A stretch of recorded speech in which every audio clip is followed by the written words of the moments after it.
was to say that, to tell Al that the incident never happened. Well, he never answered at all. And I warned him if he did not answer me, I was going to write a letter to the chairman and about 25 other four-star generals. Well, I did. And right about now, folks, those letters are being read all around the world, all the way from Hawaii through the United States, all the way to Mons, Belgium, and Stuttgart, Germany, and all places in between. He said that the sheriff is stonewalling under some Patriot Act garbage. This is, in fact, confirmed that the incident actually happened because the sheriff wouldn't reply. Let me move on here. Now, I'm going to try to show you how this thing works. I'm going to try to show you how they work this thing. All right? Now, in 2001, Dick Cheney was reported after the 9/11 incident. He went into a bunker with the shadow government. And Tom Daschle said, who was a senator at that time, says, well, I never heard of a shadow government. No, Senator, you're not supposed to have heard of a shadow government. We have a constitutional government. You weren't supposed to hear of a shadow government. But the entity at that point was confirmed. There is a shadow government operating, and I want to show it to you, how it works. And they are behind the scenes, and Ollie North referred to it as the parallel government. His days in there in '85.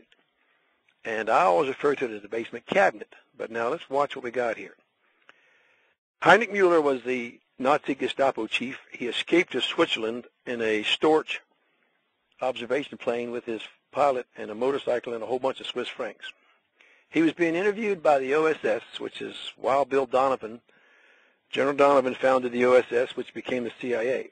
And he was being interviewed in Switzerland in 1947.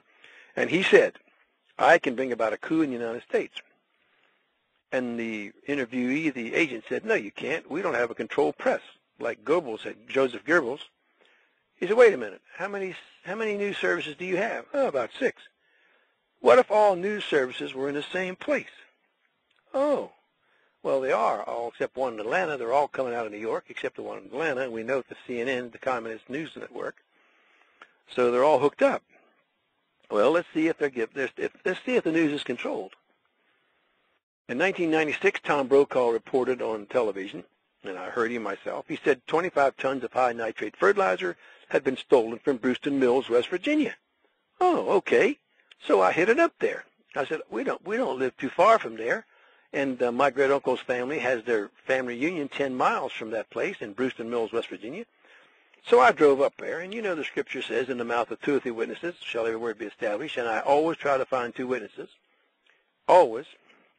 And I went into the front of the co-op, and I showed him my 3 ID cards. I got 3 federal ID cards, 2 retired and 1 pilot's license. And I said, look, I want to find out about the fertilizer.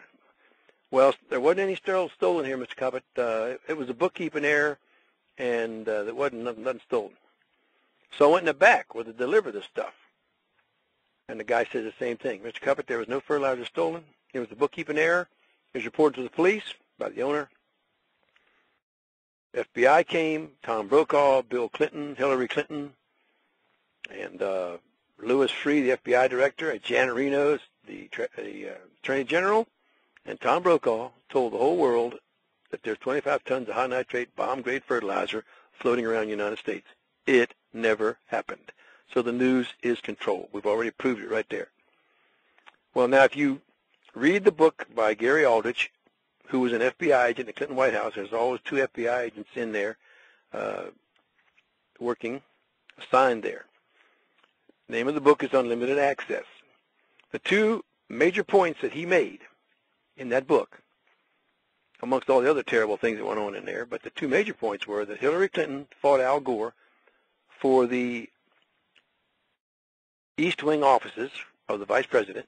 She didn't get them, but she tried.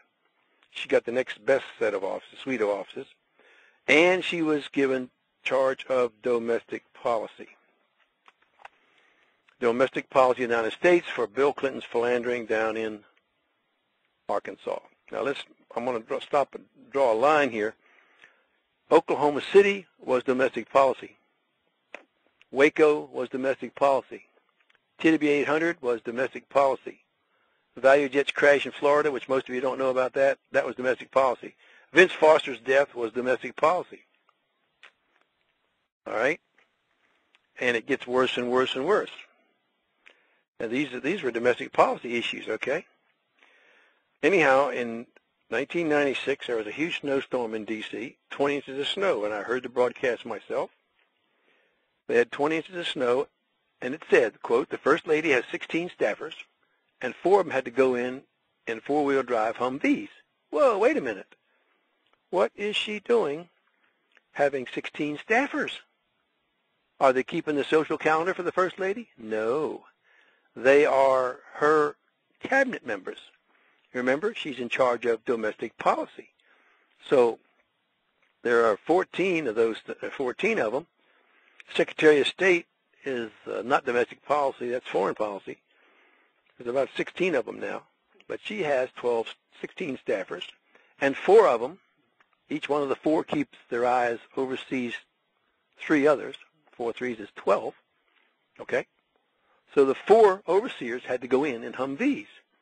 She is running domestic policy. She was the co-president, and she's also running and was running the shadow government, which we found out about Dick Cheney, which we suspected until Dick Cheney went into the bunker, and he ran the domestic policy, and he ran the shadow government the whole time that he was in office with George Bush. Everybody knew he was a big deal up there. You could tell. So that's what he was doing. Ollie North would have said, well, he was running a parallel government. Okay. We know that they're up there. They're giving us instructions. In 1994, April, the National Guard Bureau was instructed to issue a paper about partnership of peace troops will be coming to the United States. I have a copy of that document right now. I have got copies of it. I've got a slide on it with it. I put it on videos, in fact. I put it on video straight from the Joint Chiefs for the Prophecy Club. I put that slide on there. And amongst other things, it said that there would be Ukrainians in California. There would be Slovenians in Colorado. And there would be Romanians in Alabama, and about 12 other states had troops there too. Partnership for Peace, PFP. Well, that letter was issued by the Pentagon, but the Pentagon does not want a bunch of foreign troops here. I mean, we take on foreign troops on foreign soil. Well, we used to, and we're going to have to take them on here. Somebody's got to take them on here eventually, it looks like. But the Pentagon didn't want to send that out. They were told. They were told to send that letter out by somebody in the White House. On the 14th of December, I heard a broadcast. Now, they slipped up on this one. Faux pas, is it called faux pas? Yeah. That the President had authorized 700,000 Makarov pistols to be imported into the United States. Whoa, man, oh man. 700,000? And Sarah Brady's gun control bunch didn't say a word. Well, we start checking, and sure enough, a week later, we have an intelligence report on the 14th, and if we have an intelligence indicator that they were shipped in, best be looking for it. Well, sure enough, on the 20th, first day of December of 94, the Charlottesville Daily Progress, Associated Press said that a huge drop-off 124 had landed at Huntsville. It was too big to land at Redstone Arsenal in Alabama. It landed at Huntsville. And there were many items on it, the guy said, and that was the pistols. That had to be the pistols, because those were going to be the sidearms for the UN peacekeepers, because the Soviet order of battle requires the prepositioning of supplies and equipment prior to offensive operations. And so sure enough, here they come. They landed at Redstone. I said, they are the UN peacekeeper sidearms, and they're prepositioned ahead of time. Most foreign services, when they're going to go, foreign armies, when they're going to start foreign wars, they have an order of battle which requires a prepositioning of supplies and equipment somewhere near the battle zone.